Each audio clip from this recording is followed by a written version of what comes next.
ولكني أضيف لكي أنتقل إلى كلمة أخيرة. أضيف أن الرحلة وما حض عليه النبي صلى الله عليه وسلم من النفر والرحلة والسعي والحرص على طلب علوم الكتاب والسنة يكون بالحرص على تلك القواعد وعلى تلك العلوم المستقرة الناضجة التي بها يفهم الكتاب والسنة. قرأت وسمعت لبعض الناس: نحن نفهم الكتاب والسنة، نحن السلفية نفهم الكتاب والسنة بفهم السلف. وهذا تعريف فاسد، لأنه تعريف الشيء بنفسه، والمفروض أن التعريف أو المعرف يكون أوضح من المعرف، وأن الشيء لا يعرف بنفسه، وإنما يفهم الكتاب والسنة طبقاً للعلوم الشرعية المستقرة الناضجة المأخوذة عن أهل القرون الفاضلة.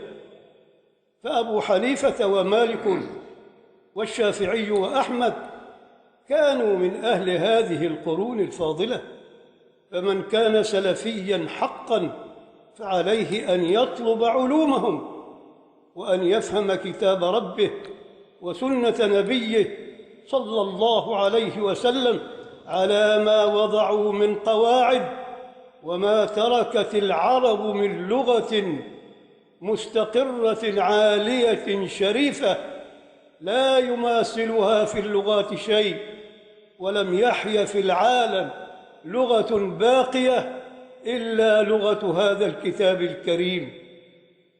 هذا هو فهم السلف، وهذا هو التعريف الصحيح الذي لا فساد فيه. وأضيف: إنما يطلب العلم وينفر إليه في هذا المكان الأزهر الشريف الذي حفظ هذه الأصول ووعى هذه العلوم ونشرها في العالم كله.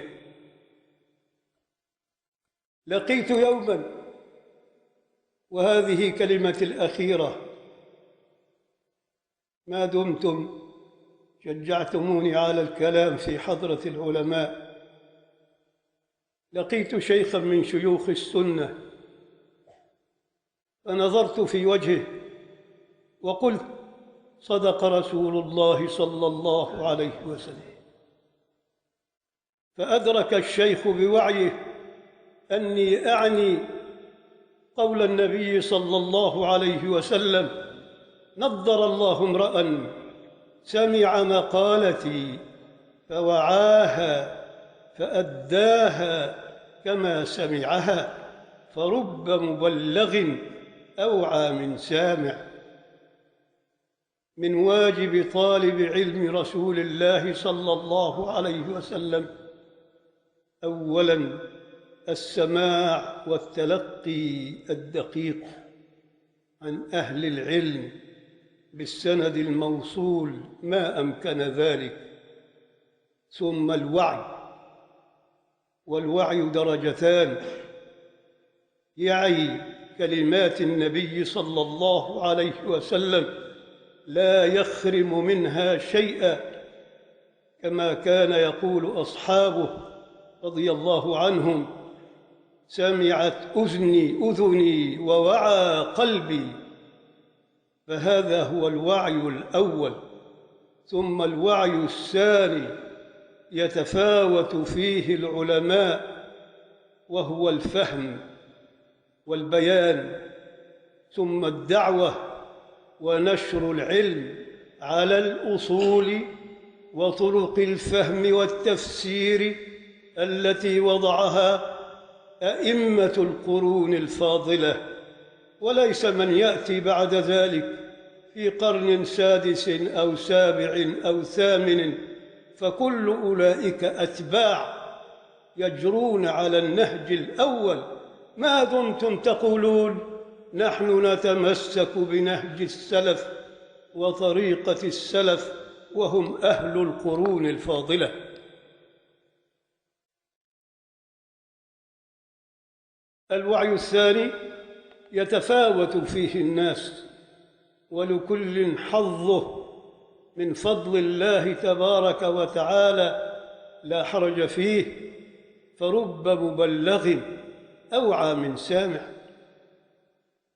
فهذا هو الوعي الثاني، ومن ثم يتنامى العلم ويتزايد.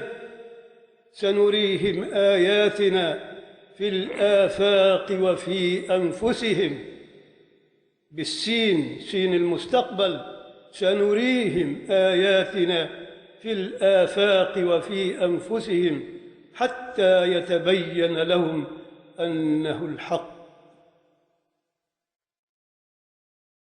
لا بد أن أعتذر